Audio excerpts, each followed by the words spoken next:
जब गांव का बच्चा शिक्षित होगा तो वो और 150 आदमियों को शिक्षित कर सकता है। मैं एक फिजियोथेरेपिस्ट हूँ, किसी को लकवा मार गया, बिस्तर पे पड़ा है, तो हम उसको थेरेपी और बहुत सारी चीज़ें दे करके उसको चलने योग्य बनाते हैं। ना हम किसी विद्यालय में बता जाएंगे, लेकिन जब हमें चांस मिलेगा तो उसको और हम मॉडिफाई करेंगे और उसके बारे में विधिवत गहराई तक हम बच्चों को बताएंगे।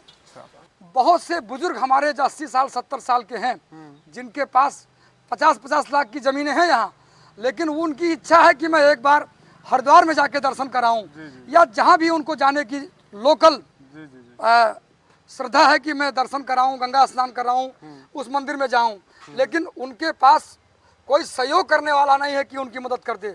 मैं उनके लिए अगर इलेक्शन जीतता हूं तो नीलेश्वर नाथ के सामने कसम खाता हूं, कंधे से कंधा लगा के चलूंगा और मेरी एक निजी बस चलेगी यहाँ से। पहला मुद्दा, बच्चों को शिक्षित करना हर संभव, इससे हमारे समाज की कुरीतियाँ और गरीबी खत्म होगी। दूसरा मुद्दा स्वास्थ्य, और तीसरा मुद्दा उबड़ खाबड़ जो सड़कें वगैरह या अन्य चीज़ें हैं वो। चौथा मुद्दा कि जो हमारी सरकारें हमारा हक दे रही हैं उसको हम नियमित प्रॉपर तरीके से लागू करें। किसी भी जाति और धर्म से है, हमारे पास इस्लाम धर्म का लोग बहुत हैं। ये चाचा ने हमारे मंदिर की नींव रखी, पीछे पार्क की नींव रखी, जो आज पार्क पीछे खड़ा हो गया है। और यहाँ पर पीछे हम गरीब कन्याओं का शादी का आयोजन भी हमारा एजेंडा है। चुनाव के बाद गरीब शादियाँ जैसे हैं पहले हम कराते थे, मेवा भैया हमारे गवाह हैं, यहाँ से भी एक शादियाँ हुई हैं। अब सबसे बड़ा काम तो ये करेंगे कि पहले भाई उनके पास किताबें नहीं, मान लो स्कूल नहीं जाते हैं, तो भाई हम किताब की मुहैया कराएं। 2011 में धौरारा के जो बच्चे टॉप करते थे हाई स्कूल इंटरमीडिएट में, उनको हम सम्मानित भी कर किया। सिलाई का सेंटर बहुत दिन हमारा चला और फ्री चला। जैसे ब्लड प्रेशर है और शुगर तो एक कॉमन चीज़ नहीं है, क्योंकि शुगर डिपेंड करता है कि किसका किस लेवल का है, कैसा है, उसके साथ क्या बीमारियां लगी हुई हैं, उसके हिसाब से दवाई छिड़की जाती है। जैसे ब्लड प्रेशर है, जुकाम बुखार खांसी निमोनिया डायरिया, बहुत सारी ऐसी चीज़ें हैं। उसके लिए मैं यहाँ लोकल डॉक्टरों से मदद लूँगा। अगर वो मेरा सपोर्ट करते हैं तो मुझे लगता है मैं कामयाब हो जाऊँगा। जब हम किसी गरीब के दरवाजे जाते हैं तो मेरी आंखें नम हो जाती हैं। तो मैं एक सोचता हूँ कि मैं अगर चुनाव जीतता हूँ तो मैं एक नीलेश्वर नाथ के माध्यम से उसको हम एक एम्बुलेंस लगा दें। पहले तो हमारा, जहाँ तक मेरा अंदाज़ा है और मेरा विश्वास है कि सबसे पहले हम जो हमारे यहाँ विद्यालय चल रहे हैं उन विद्यालयों में बच्चों को भेजा जाए। जो माँ बाप शिक्षा के प्रति जागरूक नहीं है उन्हें जागरूक किया जाए।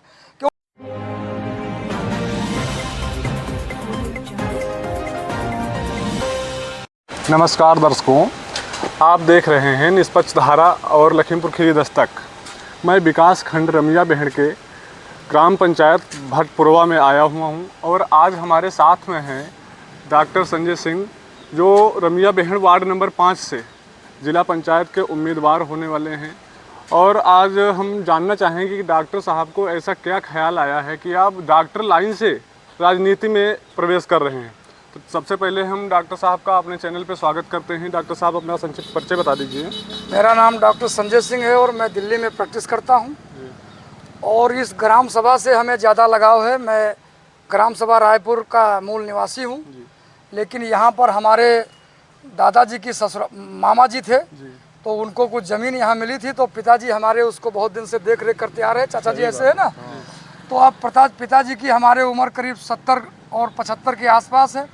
तो हमने सोचा अब दिल्ली को कम किया जाए और यहाँ पर हमने बहुत सारे हालात देखे। इधर बहुत सारी नदियाँ हैं, जो बहुत सारे गांव कट गए हुए हैं। और सबसे पहले हमने यहाँ पर, आज से नहीं बहुत पहले से, एक शादी ब्याह का हमने आयोजन करना शुरू किया, फिर भंडारों का आयोजन शुरू किया। बहुत सारे टाइम से हमारा चल रहा है। बहुत पहले हमने यहाँ पर, चाचा जी आप सबको पता होगा कि हमने गरीब कन्याओं के बहुत अकाउंट पोस्ट ऑफिस में खुलवाए थे, लेकिन अब वो कितने रन कर रहे हैं ये नहीं हम बता सकते हैं, क्योंकि हम परमानेंट यहाँ रह नहीं रहे हैं। तो हमने ये देखा कि ये इलाका पढ़ा लिखा है और बहुत प्रॉपर्टियाँ लोगों के पास, पैसे वाले हैं, लेकिन उन्हें कोई सही गाइडेंस लाइन में नहीं मिल पा रही है, जिसकी वजह से मुझे लगता है ये सब कहीं लड़खड़ा जाते हैं। जैसे बच्चों को आगे शिक्षित करने के बारे में, तो हमने ये विचारधारा बनाई कि पहले तो इस 20-30 किलोमीटर में कोई मंदिर हैं, बहुत लोगों के मंदिर हैं, लेकिन कोई सार्वजनिक मंदिर नहीं है, जी, जी। तो पहले एक मंदिर का निर्माण किया जाए। तो शायद ये भोलेनाथ की कुछ कृपा थी हम पे, तो उन्होंने, एक गरीब परिवार के मैं रहने वाला आदमी हूँ, और उन्होंने एक हमसे मंदिर खड़ा करा दिया। ठीक है, मंदिर हमने अभी तैयार किया है 21 जुलाई को, जिसमें काफ़ी लोग बनारस से भी आए और यहाँ के लोग प्राण प्रतिष्ठा हुई। लोगों का हमारे पास काफ़ी सहयोग रहा, हर तरफ से रहा, धन से भी रहा और बल से भी रहा, और शारीरिक तो है ही है उनका। तो इस तरीके से हमने इसलिए खड़ा किया। फिर लोगों की यहाँ की विचारधारा रही कि डॉक्टर साहब, हम चाहते हैं कि एक कोई आप जैसा आदमी, या आप स्वयं, आप जैसा या आप कोई स्वयं, ऐसा कैंडिडेट आप हमें दीजिए जो चुनाव हारने के बाद भी और चुनाव जीतने के बाद हमें नजर आए। डॉक्टर साहब, अगर आप पे जनता भरोसा दिलाती है, जताती है जी हाँ, कि आप एक बार जिला पंचायत सदस्य चुनकर आते हैं जी, तो सबसे पहला आपका अहम काम आपके क्षेत्र में क्या होगा कि क्षेत्र की जनता को जो है उपाधि के रूप में मिले? तो सबसे पहले तो हमारा, जहाँ तक मेरा अंदाजा है और मेरा विश्वास है कि सबसे पहले हम, जो हमारे यहाँ विद्यालय चल रहे हैं, उन विद्यालयों में बच्चों को भेजा जाए। जो माँ बाप शिक्षा के प्रति जागरूक नहीं है, उन्हें जागरूक किया जाए, क्योंकि जब उनका बच्चा शिक्षित होगा तो मुझे लगता है जो समाज में कुरीतियाँ फैल रही हैं, भ्रष्टाचार है, बहुत सारी ऐसी मतलब गंदी सोचें हैं, विवाद हैं छोटे छोटे, मुझे लगता है अगर बच्चा शिक्षित होगा तो वो परिवार खड़ा कर ले जाएगा। जैसे अपने घर में हम आगे निकले तो हम धीरे धीरे अपने परिवार को और अपने साथियों को, एक लड़का हमारे पास इसी गांव का है जो बहुत नालायक था और आज बहुत लायक है, जो राजेश के नाम का लड़का था, वो आज वो हमारे पास काम कर रहा है, ठीक चल रहा है। तो हम चाहते हैं कि पहले शिक्षा पर ध्यान दें, शिक्षा के बाद स्वास्थ्य आता है। हम बहुत बुजुर्ग लोग हैं जो एक कोरोसिन, उनकी जेब में पैसा है, श्रीमान जी उनकी जेब में पैसा है, लेकिन उनको वो दवा ला करके कोई देने वाला नहीं।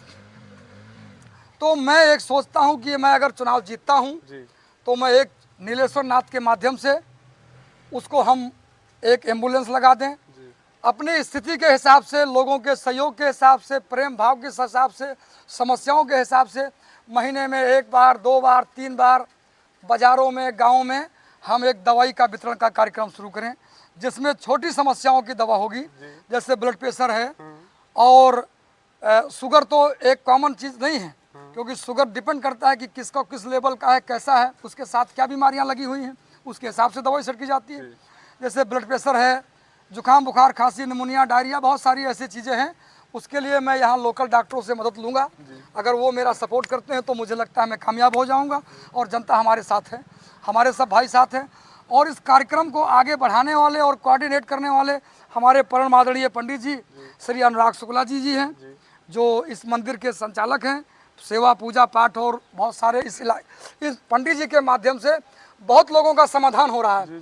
जैसे फॉर एग्जाम्पल किसी को बेटी का ब्याह बिछड़वाना है तो पहले वो धौरारा जाता था या अन्य कहीं जाता था, आज सीधे मंदिर पे आया, पंडित जी को लेकर चला गया और अपना जो भी पंडित जी विचार दिया कि ये डेट मुहूर्त है, उसके हिसाब से वो अपना कार्रवाई कर दिया। दूसरा ये है कि कोई भी कभी 10 बजे आ रहा है, दिन में 11 बजे आ रहा है, तो अपना मंदिर खोल दिया, वो दर्शन कर लिया। तीसरा, हमारे साथ में हर बिरादरी का लोग हैं, चाहे वो किसी भी जाति और धर्म से है। हमारे पास इस्लाम धर्म का लोग बहुत हैं। ये चाचा ने हमारे मंदिर की नींव रखी पीछे, पार्क की नींव रखी, जो आज पार्क पीछे खड़ा हो गया है। और यहाँ पर पीछे हम गरीब कन्याओं का शादी का आयोजन भी हमारा एजेंडा है। चुनाव के बाद गरीब शादियाँ जैसे हैं पहले हम कराते थे, मेवा भैया हमारे गवाह हैं, यहाँ से भी एक शादियाँ हुई हैं, लेकिन वो सिस्टम क्या है, भाई लड़का भतीजा हमारा लल्लू अकेला पड़ जाता है, तो इसके साथ भी हो जाएगा और काम भी चलता रहेगा। और एक हम एक मिनट सर, बहुत से बुजुर्ग हमारे जो 80 साल 70 साल के हैं, जिनके पास 50-50 लाख की ज़मीनें हैं यहाँ, लेकिन उनकी इच्छा है कि मैं एक बार हरिद्वार में जाके दर्शन कराऊं, या जहाँ भी उनको जाने की लोकल श्रद्धा है कि मैं दर्शन कराऊं, गंगा स्नान कराऊं, उस मंदिर में जाऊं, लेकिन उनके पास कोई सहयोग करने वाला नहीं है कि उनकी मदद कर दे। मैं उनके लिए अगर इलेक्शन जीतता हूं तो नीलेश्वर नाथ के सामने कसम खाता हूं, कंधे से कंधा लगा के चलूंगा। और मेरी एक निजी बस चलेगी यहाँ से, यहाँ से नहीं, यहाँ भी चलेगी। जब दरगाह शरीफ का मेला होगा बहराइच का, हम उस मेले में बहुत गए हैं क्योंकि मैं वहाँ डिग्री कॉलेज में पढ़ता था, वहाँ भी यहाँ से बसें जाया करेंगी। यहीं से नहीं, अन्य इलाके से जाएंगी, लेकिन फ्री का माल नहीं होगा, उसमें हम एक नॉर्मल चार्ज करेंगे। इस क्षेत्र में हाँ। सबसे बड़ी समस्या ये देखी गई है हाँ। कि पढ़े लिखे शिक्षित लोग हाँ। बेरोजगार घूम रहे हैं। हाँ, रोजगार तो घूम रहे हैं। अगर आप सदस्य चुन के आते हैं तो हाँ। सबसे रोजगार के लिए, युवाओं के लिए आप क्या व्यवस्था करेंगे? व्यवस्था ये करेंगे, जैसे गवर्नमेंट लोन देती है, कक्षा 10 पास, कक्षा 12 पास दे रही है, ये ऑल ओवर इंडिया और सबको पता है, लेकिन उनके साथ कोई गाइड करने वाला नहीं, कोई रास्ता दिखाने वाला नहीं है, वो लोन नहीं पा रहे हैं। पहली बात, उस पर विचार किया जाएगा। दूसरा, एनसीआर में जैसे हमारे से डिमांड होती है कि डॉक्टर साहब आपने यार 10-15 लड़के हमें कक्षा 10-12 पास दे दीजिए, हमारे यार फैक्ट्री में ये जॉब खाली है, ये खाली है, स्टाफ नहीं मिल रहा है, तो हम उनको लगा करके वहाँ लगा दिया तो शायद वो रोजी रोटी से खड़े हो जाए। हमारा काम है उनको रास्ता दिखाना, आगे रास्ता पकड़ने का काम उनका स्वयं का होगा। आप सदस्य चुन के आते हैं, जी अब हाँ। जनता का कोई अगर काम फंसता है, हाँ। सचिव या कोई भी अधिकारी अगर नहीं सुनते हैं तो सबसे आप जो है क्या कार्रवाई उन पर करेंगे कि भाई आप... कार्रवाई जो होगी वो कानून के दायरे में होगी, प्रशासन के दायरे में होगी, और हम लोकल जमीन से लेके और दिल्ली तक जुड़े हुए हैं। 27 साल हमें दिल्ली में रहते हो गए, तो हमारा कोई नेता भी वाकिफ होगा, कोई राज परिवार भी होगा। बाकी हम जिस अधिकारी के पास यहाँ जाते हैं, चाहे हमारी कलेक्टर महोदय हों, हम अपने काम के लिए गए, कभी हमारे काम को मना नहीं किया। अभी कुछ इसका कार्यक्रम चल रहा था तो माननीय कोतवाली अधीक्षक महोदय भी यहाँ पर आए, सीओ साहब भी आए और मुलाकात भी हुई, एसडीएम साहब भी। हम किसी भी अधिकारी के पास जाते हैं क्योंकि वो उनमें शायद हमारे चेहरे में लिखा हो या मेरी आवाज़ से वो पहचानते हैं। अधिकारी ऐसे नहीं बन गया, बहुत संघर्ष किया होगा। हाँ, बहुत संघर्ष किया होगा, तब जाके वो यहाँ पर आए हैं। तो वो तुरंत समझ जाते हैं कि ये डॉक्टर सिंह जो फैसला लेके आए हैं ये गलत है या सही है। अगर सही है तो हमें सम्मान भी देते हैं, और गलत के लिए है तो हम जाते ही नहीं, ना मेरे पास कोई आता है, चाचा कोई आता है ऐसा। हाँ हाँ, इससे पहले हम माननीय जितेंद्र प्रसाद जी से काफ़ी टाइम जुड़े रहे, आज भी जुड़े हुए हैं। उनके चुनाव को हमने खूब देखा और हमने खूब कराया, बहुत तगड़ी कैंपेनिंग उनकी किया।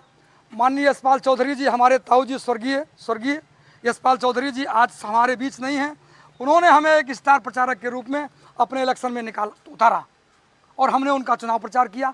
तो हमने जब हम किसी गरीब के दरवाजे जाते हैं तो मेरी आंखें नम हो जाती हैं कि देश कहाँ बढ़ रहा है, लेकिन हमारा समाज कहाँ पड़ा है। सरकारें सब अच्छी मदद कर रही हैं, लेकिन मुझे लग रहा है उसका सही फार्मूला नहीं लग पा रहा है। कुछ जब ऐसा है, कुछ समस्याएं, तो उस पर विचार विमर्श किया जाएगा और उसका जो है समाधान करने का हर संभव प्रयास किया जाएगा। यदि आप सदस्य चुन के आते हैं, जी हाँ, राजनीतिक पार्टी के द्वारा हाँ, आपके सोच के अनुसार अगर काम नहीं होता है, नहीं तो हम क्रिया क्या होगी? हम पार्टी से अगर हम चुनाव लड़ेंगे अभी, तो हम फिर अन्य किसी पार्टी में नहीं जा सकते। आज हमने पिछला 2015 में जब हम इलेक्शन लड़े तो यहाँ की जनता ने हमें बहुत हिम्मत दिया और साहस बांधा, लेकिन 60% लोगों ये कह रहे थे कि आप डॉक्टर साहब चुनाव हार रहे हो, 40% ये कह रहे थे कि आप मैदान में लगे रहिए, शायद आपका कल्याण हो जाएगा, क्योंकि आप जैसे लोग हमारे बीच में कम आ रहे हैं। ये उनका कहना था, मेरा पर्सनल नहीं, ये उनकी भाषा थी। हम लगे रहे, हमको वहाँ से अनुभव मिल गया। अगर हम राजनीति, मान लो हम किसी पार्टी में चुनाव से पहले जाते हैं तो शायद हम दबाव में रहेंगे, हम दबाव में रह के काम कर पाएंगे। तो हम, और अब बिना पार्टी के अगर मान लो हम चुनाव जीतते हैं तो हम किसी भी पार्टी में किसी भी राजनेता पे पास, चाहे वो सांसद हो, एमएलए हो, जो भी XYZ हो, कोई भी अधिकारी हो, हमें उम्मीद भी है और 101% पूर्ण विश्वास है कि वो हमारी बात को सुनते जरूर हैं और जो मेरे उनके लायक काम होता है वो काम करते जरूर हैं। क्या आप मानते हैं कि राजनीतिक पार्टियां हाँ। सदस्यों को उनके मन अनुसार काम नहीं करने देती हैं? नहीं, ये तो हम नहीं कह सकते, क्योंकि जब हम उस फील्ड में अभी आए हैं और जब हम उस अहदे पर हम पहुंचेंगे तब हम देखेंगे कि हमको क्या क्या दिया जा रहा है। जैसे अभी हम जिला पंचायत लड़ रहे हैं, हमें खुद को ये पता नहीं है 100% कि जिला पंचायत सदस्य के पास क्या क्या चीज़ें, क्या क्या आता है, क्या क्या समाज में उसको दिया जाता है। रोड दी जाती है, पुलिया दिए जाते हैं, पुल दिए जाते हैं, स्कूल दिए जाते हैं, भैया स्कूल दिए जाते हैं, क्या क्या दिया जाता है ये हमें खुद को भी पूरा पता नहीं है। डॉक्टर होने के नाते जी लोगों के दुख दर्द को आपने बहुत करीब से देखा। हाँ, करीब से देखा है। आपके राजनीतिक जीवन पे क्या इसका राजनीतिक जीवन पर असर ये पड़ेगा, क्योंकि मुझे जहाँ तक लगता है कि मैं शिक्षित हूँ, तो हमारा जब हम समाज को शिक्षित करेंगे और अपनी बात को करेंगे तो मुझे लगता है वो फॉलो करेंगे, और जब वो फॉलो करेंगे तो वो खुद आगे बढ़ जाएंगे। जैसे किसी ने कहा है कि जब गांव बढ़ेगा सर, जब गांव बढ़ेगा देश तभी बढ़ेगा, खाली देश बढ़ाने से अकेले से देश नहीं बढ़ेगा। जब गांव का बच्चा शिक्षित होगा तो वो और 150 आदमियों को शिक्षित कर सकता है और वो शिक्षा को मोटिवेट कर सकता है।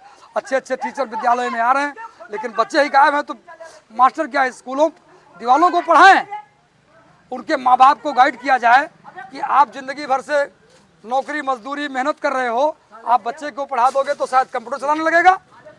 बहुत सारी चीज़ें हैं। क्या अनुभव रहा कि आप डॉक्टर लाइन में होते हुए हाँ। आप इतना विशाल भव्य मंदिर बनवा के खड़ा कर दिया है। हाँ। तो डॉक्टर होने के नाते आपने मंदिर बनवाया, बहुत अच्छी बात है जी। तो आपके मन में ऐसा क्या ख्याल आया था कि आपने इतना विशाल भव्य मंदिर बनवा के यहाँ पे जमीन स्तर पे खड़ा कर हमने जब इलेक्शन हारे उसके बाद ये पिताजी हमारे जमीन लिया है, 1 एकड़ है जी। और इस जमीन में इन सभी का योगदान रहा है। उस समय हमारे पिताजी के पास शायद पैसे नहीं थे पर्याप्त, ये लोग बता सकते हैं। इनका सबका भी सहयोग रहा, जयराम, इनका सबका भी सहयोग रहा। जैसे भी मदद किया ये तो हमारे पिताजी जा सकते हैं, जयराम पिताजी जान सकते हैं, क्योंकि हम जब यहाँ देखे तो हमारे मन में एक विचार आया कि एक शंकर जी का मंदिर खड़ा कर दें, तो जो हमारे समाज में गंदियाँ फैली हैं शायद इस भोलेनाथ की कृपा से वो गंदियाँ दूर हो जाए। जैसे लोग हम देखते हैं MSc पास हैं, BSc पास हैं, इंटर पास हैं, लेकिन वो कच्ची शराब दिन में पी लेते हैं। भाई शराब पियो, हम नहीं कहते मत पियो, लेकिन उसका एक समय है। और शराब के साथ साथ ये भी तो देखो कि हमारे घर में आलू है, प्याज है, टमाटर है, नहीं है, तो हमारा तो ये नारा होगा। गरीब असहाय और निराश्रित बच्चों की पढ़ाई की सबसे बड़ी कमजोरी है। हाँ। तो अगर आपको जनता भरोसा जता के लाती है सदस्य चुन के, हाँ। तो गरीब वंचित असहाय लोगों के बच्चों के लिए आप सबसे बड़ा कार्य क्या करेंगे? अब सबसे बड़ा काम तो ये करेंगे कि पहले भाई उनके पास किताबें नहीं, मान लो स्कूल नहीं जाते हैं तो भाई हम किताब की मुहैया कराएं। दूसरी बात, अगर वो स्कूल का रास्ता मान लो गड़बड़ है, जैसे बहुत पानी भरा है पहले, हालांकि ऐसा नहीं है और हमने कुछ खास देखा भी नहीं है, मान लो उस रास्ते में कुछ रुकावट है बच्चों को जाने में, जो भी व्हीकल जा रहे हो या पैदल जा रहे हो, तो पहले हमारा विचार होगा कि उनको किताब दी जाए और फिर रास्ते का वो रास्ता बनाया जाए। हम ग्राम पंचायतों में घूम रहे हैं जी हाँ। हमको ज़्यादा से ज़्यादा देखने को मिल रहा है कि जो असहाय लोग हैं, बुजुर्ग लोग हैं, उनको किसी को पेंशन का लाभ नहीं मिल पा रहा है, तो कोई किसी का राशन कार्ड नहीं बन पा रहा है। जी हाँ। तो आप उनके बारे में क्या कहना चाहेंगे? उनके लिए एक ऑफिस हम यहाँ बना देंगे, जिससे जो 2, 3, 4 गाँव हमारे इस इलाके में आते हैं वो जुड़ जाएं यहाँ पर। एक हम धौरारा हाईवे पे बना लेंगे और वहीं पर एक छोटा मोटा क्लिनिक चल जाएगा, जिसमें हम भी बैठेंगे घंटा 2 घंटा और बाकी हमारे और जो डॉक्टर साथी हैं जिनसे हम निवेदन करेंगे उनको हम कोशिश करेंगे कि वो बैठें। जैसे गवर्नमेंट के बहुत डॉक्टर हैं, शाम को 4 बजे खाली है हमारे प्राथमिक स्वास्थ्य केंद्र वगैरह से, मैं इनसे संपर्क करूंगा तो वो घंटा भर आकर के अपना जुकाम बुखार खांसी या जैसे भी हो वो सपोर्ट करेंगे और मुझे करता धीरे धीरे ये सब हो जाएगा। उत्तर प्रदेश सरकार एक बहुत अच्छी पहल चला रखी है कि हर पंचायत में आयुष्मान केंद्र, आरोग्य केंद्र के रूप में बनाए जा रहे हैं। हाँ। तो ये हमारे हिसाब से तो बहुत अच्छी पहल है, हाँ, सरकार के द्वारा अच्छी पहल है। लेकिन कहीं कहीं पंचायतों में ये भी कार्य नहीं हो पा रहा है, तो आप उन प्रधानों को क्या आप हम उनसे देखो, हम कोई हिटलर तो है नहीं। जी। मैं एक निवेदन कर सकता हूँ। क्या देना चाहेंगे? मैं निवेदन संदेश नहीं, मैं उनके पास जाऊंगा, अगर रिश्ते में हमारे ताऊ चाचा हैं तो मैं उनके चरण छूंगा और मैं जब चरण छूंगा तो शायद उनके दिल में कुछ दया आ जाए, तो हम उनसे निवेदन करके कह सकते हैं कि भाई प्रधान जी, चाचा जी, ताऊ जी, मेरे छोटे भाई, बड़े भाई, क्योंकि मेरी 49 साल हो गई है, तो हमारे उस हिसाब से अपने जैसे जिसका जो रिश्ता सब बैठता है हम उससे बात करके, और मुझे लगता है वो मेरी बात को मानेगा जब हम रिक्वेस्ट करेंगे। और हिटलर वाली बात करेंगे तो वो नहीं मानेगा। सही बात। हाँ। आप अपने क्षेत्र में महिलाओं के लिए क्या कार्य करेंगे? हमने सिलाई का सेंटर खुलवाया यहाँ पर, ये सभी लोग बता सकते हैं। सिलाई का सेंटर बहुत दिन हमारा चला और फ्री चला, एक पैसा हमने किसी से चार्ज नहीं किया। लेकिन कुछ दुर्भाग्य रहा कि हमारे देश में लॉकडाउन आ गया और उसकी वजह से वो फ्लॉप हो गया। लेकिन जब एक ट्रैक बिगड़ जाता है सर तो उसको बनाने में टाइम लगता है। हमने अपने चुनाव में सिलाई सेंटर का भी आयोजन रखा, क्योंकि बहुत लड़कियां इंटर पढ़ी हैं और सिलाई सेंटर धौरारा में हो रहा है, वो नहीं जा सकती हैं, उनके पास कन्वेंस नहीं है। तो अगर गांव में 10 मशीन दे दी जाए तो उससे क्या बुरा है। चाहेंगे कि आप लोग डॉक्टर साहब के प्रति क्या सोच के रखे हैं कि डॉक्टर साहब को इस बार आगे बढ़ाएंगे या जहाँ हैं वहीं रखेंगे? आगे बढ़ाएंगे। आप सभी लोग जो है मेहनत कर रहे हैं। अगर डॉक्टर साहब सदस्य चुन के आते हैं तो आप सभी लोग जो सभी लोगों को कैसा लगेगा, आप लोग अपने द्वारा अवगत कराएं। चाचा जी बताइए, क्या नाम है आपका?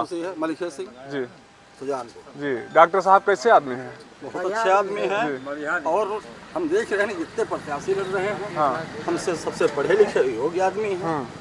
दया है, धर्म है, हर चीज। डॉक्टर साहब ने दिल्ली में डॉक्टर होते हुए प्रैक्टिस करते हुए आप लोगों के लिए इतना अच्छा मंदिर भव्य बना के तैयार कर दिया।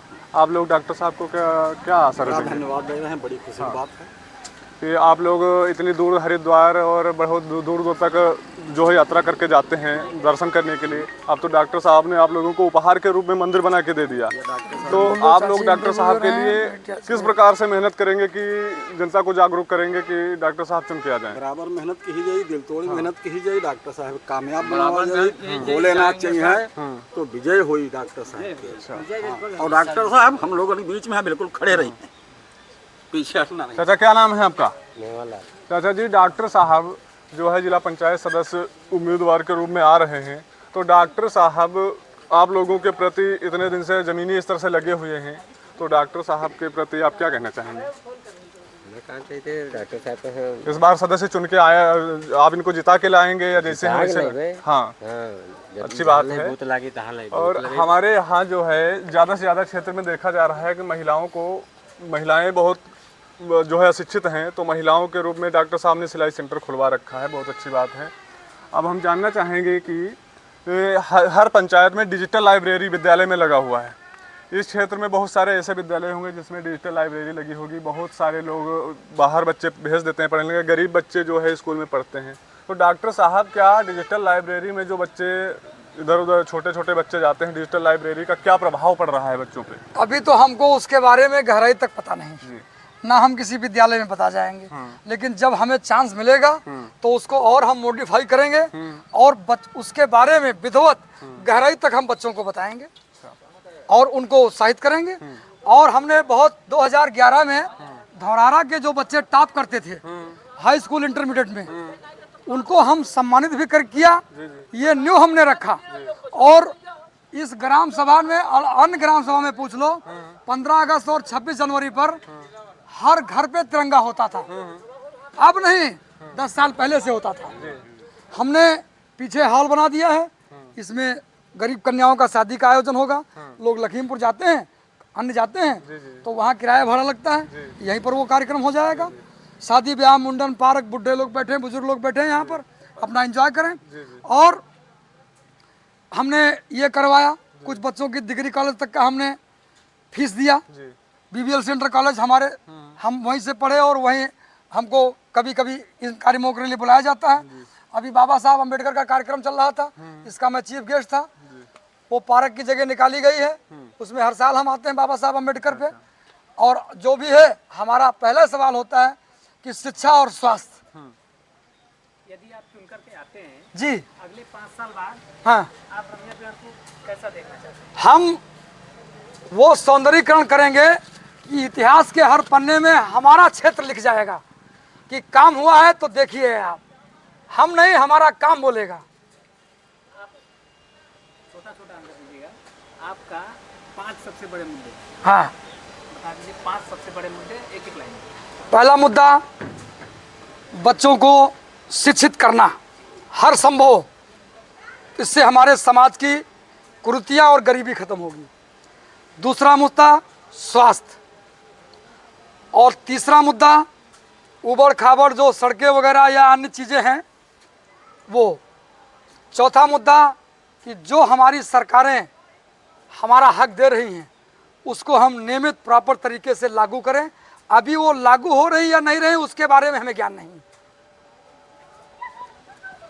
वार्ड नंबर 5 में सुजानपुर आता है। हाँ। यहाँ पे नदी का कटान 2 सालों में बहुत ज़्यादा देखा गया। अब उस पर हम, उसके लिए हम जब मौका हमें मिलेगा तो लोगों के साथ में हम जो भी हमारे क्षेत्रीय बड़े बड़े नेता हैं या हमारे कलेक्टर महोदय हैं, माननीय एसडीएम साहब महोदय हैं, तहसीलदार साहब हैं, नायब तहसीलदार साहब हैं, बीडीओ साहब हैं, ठीक है, जो जिनसे जिनसे समाधान हो सकता है, हम उस दर्द को लेके और अपने समाधान के लिए उनके दरवाजे पर हम जरूर जाएंगे और अपनी बात को हम कहेंगे।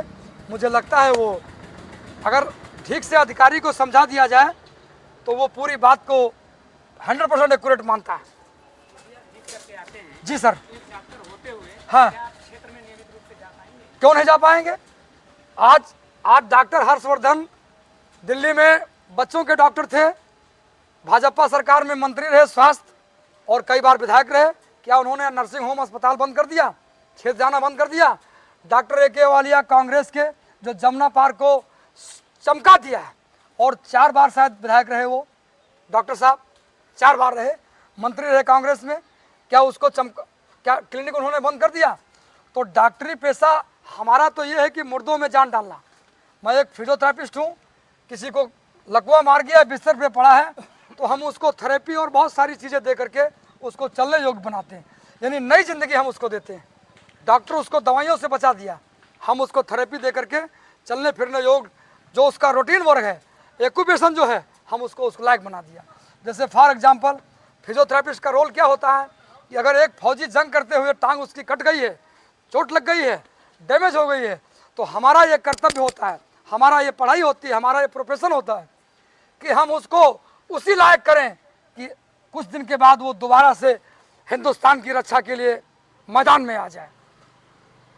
यदि आप चुनाव में आ रहे हैं जी, यदि किसी कारणवश हाँ, आप चुने नहीं जाते, हाँ, तो आपके क्षेत्र की जनता से आपका कैसा है? हम ये जनता हमारी भाई नेता सूरजलाल जी बता सकते हैं। 10 साल चुनाव हारे हो गए, ये कहते हैं कि हमको डॉक्टर साहब 6 महीने में नहीं मिले हैं। कोई भी आदमी बताते हैं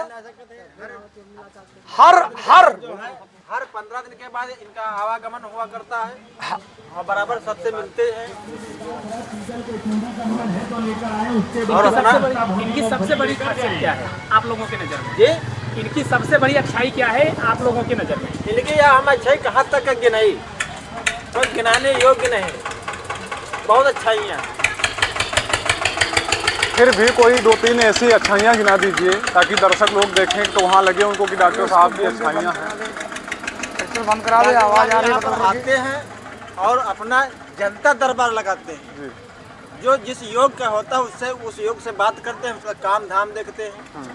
हाँ, फिर गांव में भ्रमण करते हैं।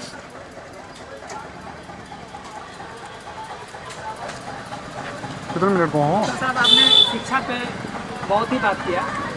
आप अभी जैसे आप चुन करके आते हैं आगे, जी हाँ, तो शिक्षा को प्राथमिक रूप से, जैसे प्राथमिक विद्यालय है आपके, जी जी जी, उन विद्यालयों में आप क्या सुधार करवाना चाहेंगे? अब सुधार जैसे वहाँ शौचालय कहीं गड़बड़ है और उस पर जो मौजूदा है प्रधान जी हैं या अन्य लोग हैं उस पर ध्यान नहीं दे पाए किसी कारण से, तो हम उस पर फिर विचार करेंगे, उनसे सलाह करेंगे कि प्रधान जी भाई आपके विद्यालय में ये सीट गड़बड़ है, दरवाज़ा गड़बड़ है, एनीवे कोई भी प्रॉब्लम है तो उसको बैठ करके हम उनसे मशवरा करके और आगे उसको जहाँ से, चाहे BSS साहब के यहाँ हो, DIO साहब के यहाँ हो, कलेक्टर महोदय के यहाँ हो, हम उस बात को लेके जाएंगे। स्कूल की व्यवस्था तो फिलहाल आजकल बहुत ही बहुत उसमें कोई कमी नहीं है, बहुत। जो शिक्षा पे आप बात कर रहे हैं, हाँ, ये शिक्षा को लेकर के स्कूलों में मास्टरों की कमी रह रही है। तो कमी रह रही है तो उसको आप कमी रह रही है तो क्या यहाँ के ग्राम प्रधान जी ने या यहाँ के जिला पंचायत सदस्य ने विधायक जी को बताया, माननीय कलेक्टर महोदय को बताया, माननीय BSS साहब को बताया, माननीय SDM महोदय को बताया कि हमारे यहाँ विद्यालय में 10 टीचरों की ज़रूरत है और 10 की जगह पर 2 हैं। तो मुझे लगता है कि कहीं पर 5 की ज़रूरत होगी, वहाँ 6 होंगे, तो तुम्हारे दर्द को वो सुनते हुए कहेंगे ठीक है आपके यहाँ 10 की ज़रूरत है, मैं 4 दे रहा हूँ, आगे फिर शासन को भेज रहा हूँ, शिक्षा मंत्री जी को लिख रहा हूँ कि मंत्री महोदय यहाँ पर ये समस्या है, तो कहीं से भी टीचर भेजे जा सकते हैं।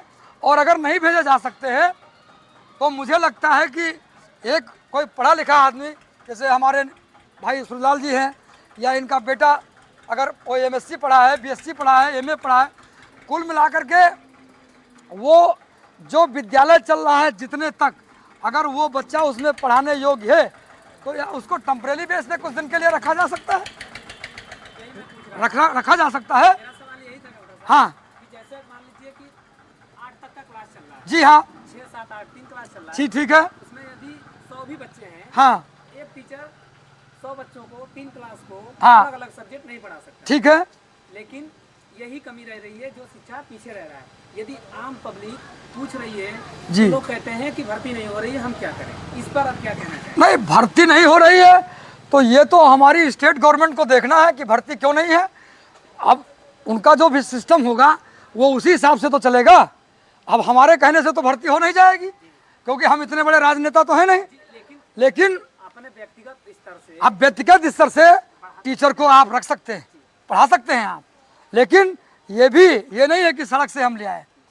उसके लिए आप जो भी हमारे उच्च अधिकारी हैं उनसे मशवरा करके कि यहाँ पर बच्चों का भविष्य खराब हो रहा है, तो मैं माननीय साहब महोदय जो भी बीएसए से होने वाला है, जिला विद्यालय निरीक्षक से होने वाला है, तो उनसे वो बात करके, प्रधान जी से बात करके उसको कर दिया गया। और मान लीजिए उसको शासन कुछ नहीं दे रहा, ऐसा होगा नहीं। तो यार हमारे इलाके में एक तो एक राजा आदमी पड़ा है यार। हम चाहे जिससे चले जाएं कि बाबूजी, ताऊजी, अंकल जी, माताजी, पिताजी, हमको 10,000 रुपया वो मास्टर पढ़ाने आता है, दे दीजिए। अरे लोगों के पास इतना पैसा है कि वो समझ नहीं पा रहे हैं कि हम इसको कहाँ लगा दें, कोई बताए ना। अब दिल्ली शहर में हम रहते हैं 27 साल से, पंजाबी बाग में हमने 19 साल नौकरी एक ही मालिक की। उस दौरान बहुत हमारे पास अफरे आई, लेकिन हमारी एक खासियत है, हम जिसको पकड़ते हैं छोड़ते नहीं हैं। क्यों? जब हमारे पास कुछ नहीं था तब मुझे वो मालिक ने नौकरी दिया। आज मेरे पास उस मालिक की नौकरी से हमारे पास सफारी सूट हो गया, कार हो गई, दुकान हो गई, ट्रकें हो गई, धर्म कांटा हो गया, मंदिर हो गया, ज़मीनें हो गई, लोगों की मदद के लिए आ गए। तो हम उसको ठुकरा दें?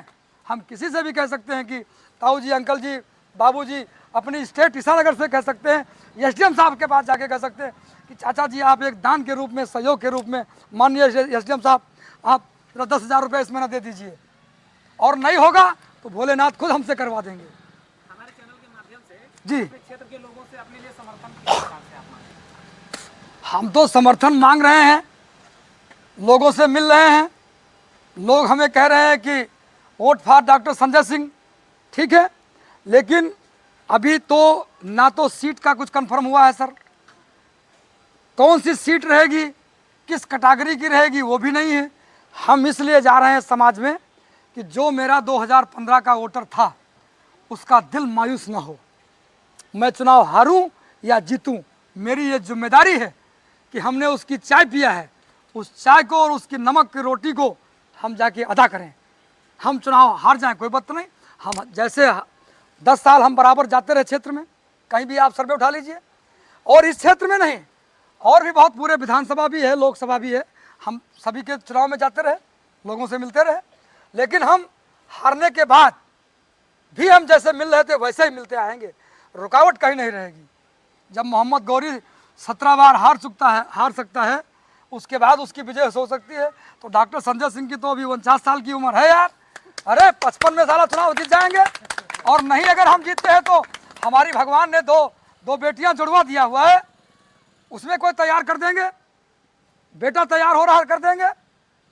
लेकिन मेरा ये प्रयास है कि जब तक मैं जीऊँ, जनता के बीच रहूं, उनके दुख और दर्दों को हम सुनते रहें, और समाधान अगर कर सकते हैं तो करने का हर संभव प्रयास रहता है। ये मेरा वचन है और भोलेनाथ के सामने कह रहा हूँ, ठीक है। जय हिंद, जय भारत। बहुत बहुत धन्यवाद आपका, जो आपने अपना बहुमूल्य समय लखीमपुर से आकर के आपने दिया। मैं आपका जिंदगी भर, आपके चैनल का, आपके सभी मीडिया कर्मियों का, सभी पत्रकारों का मैं हृदय से और नमन करता हूं, वंदन करता हूं। कभी आपका एहसान नहीं भूलूंगा। जब तक हमारी सांसें हैं तब तक हम तुम्हारे एहसानमंद रहेंगे।